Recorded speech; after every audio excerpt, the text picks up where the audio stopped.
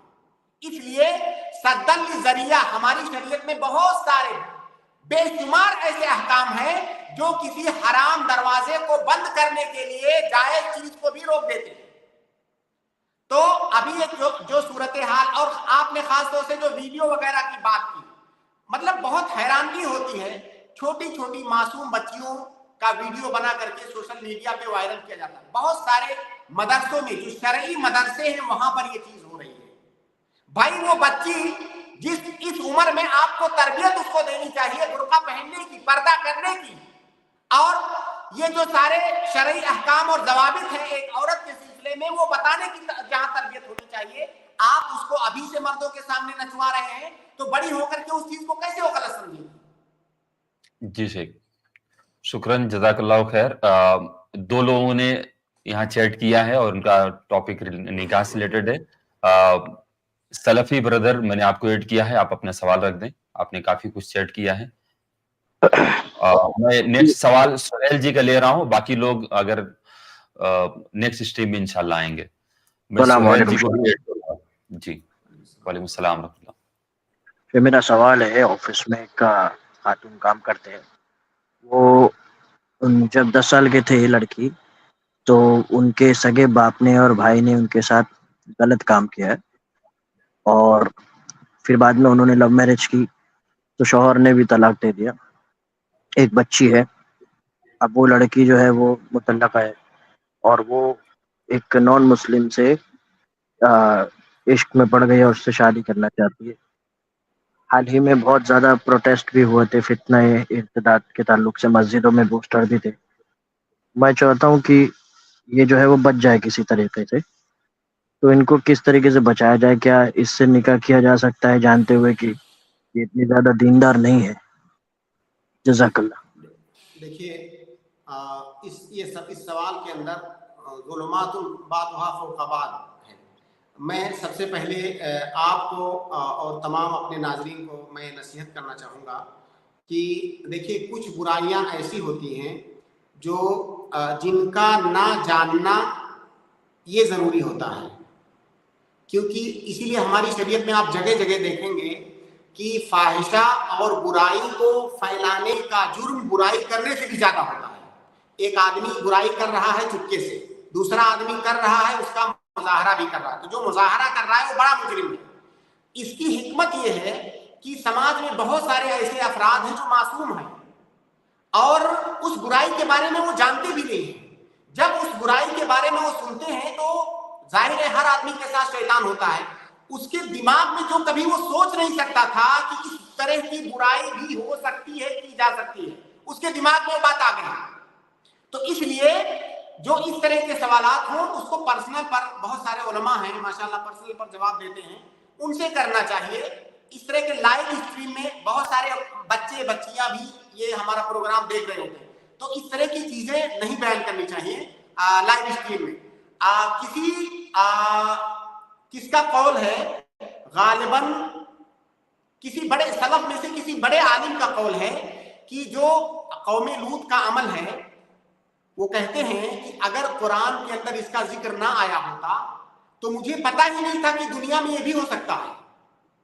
یعنی انسان کا ذہن اتنا صاف ستھرا اور معصوم ہوتا ہے کہ برائیاں اگر وہ نہ دیکھے تو شاید بہت ساری برائیوں سے محفوظ رہ جائے گا.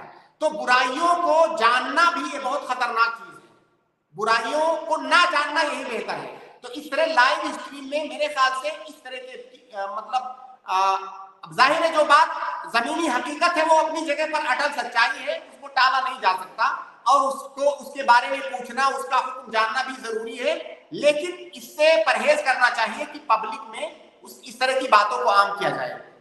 آپ نے جو سوال کیا، اگر کسی عورت کے ساتھ اس طرح کی زیادتی ہوئی، ظاہر ہے وہ عورت مظلوم ہے، اس کا کوئی قصور نہیں ہے.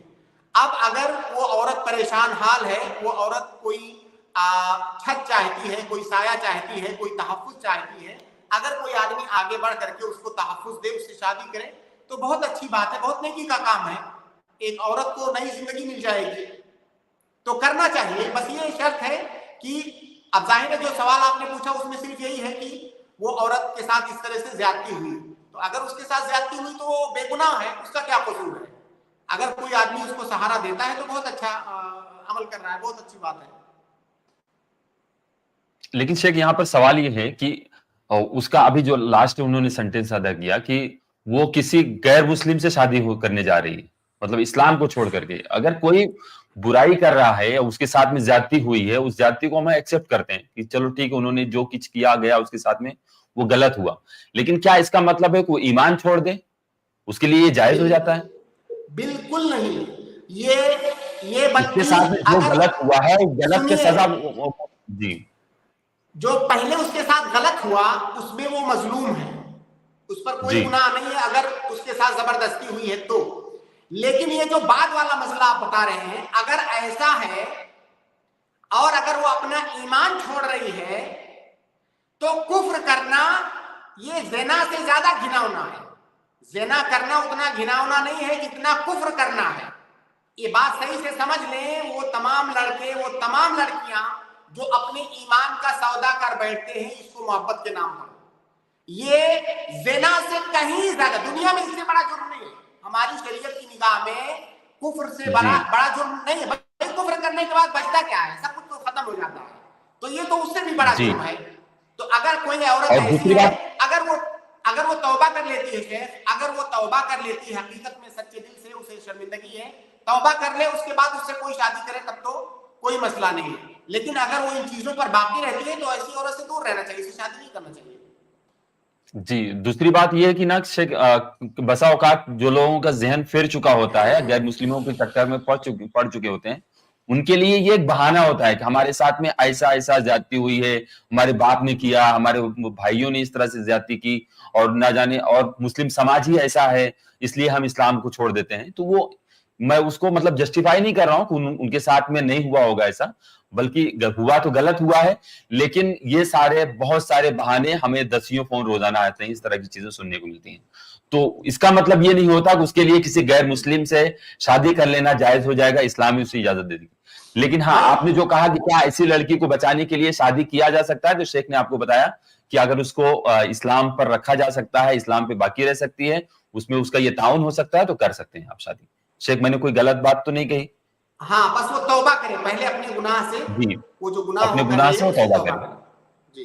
جی شکریہ شیخ، جزاک شکرن، جزاک اللہ خیر. میں ایک آخری سوال لے رہا ہوں.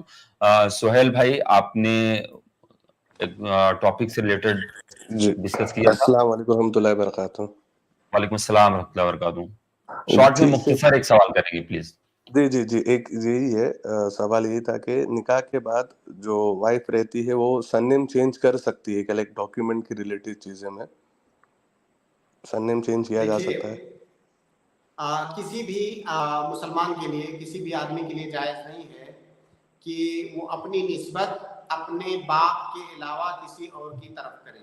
ہمارے معاشرے میں یہ چیز عام ہو چکی ہے، بلکہ بہت سارے میں نے اسلامی ممالک پہ بھی دیکھے ہیں کہ عورتیں شادی کے بعد اپنے نام کے ساتھ اپنے شوہر کا نام لگاتی ہیں. بسا اوقات آپ جان بھی نہیں پاؤ گے کہ اس کا شوہر ہے یا اس کا باپ ہے.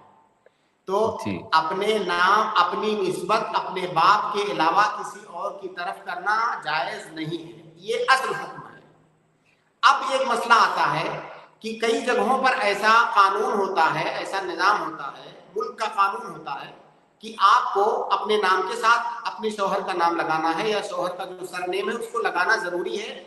اس میں کوئی چارہ نہیں، آپ کے پاس کوئی آپشن نہیں ہے.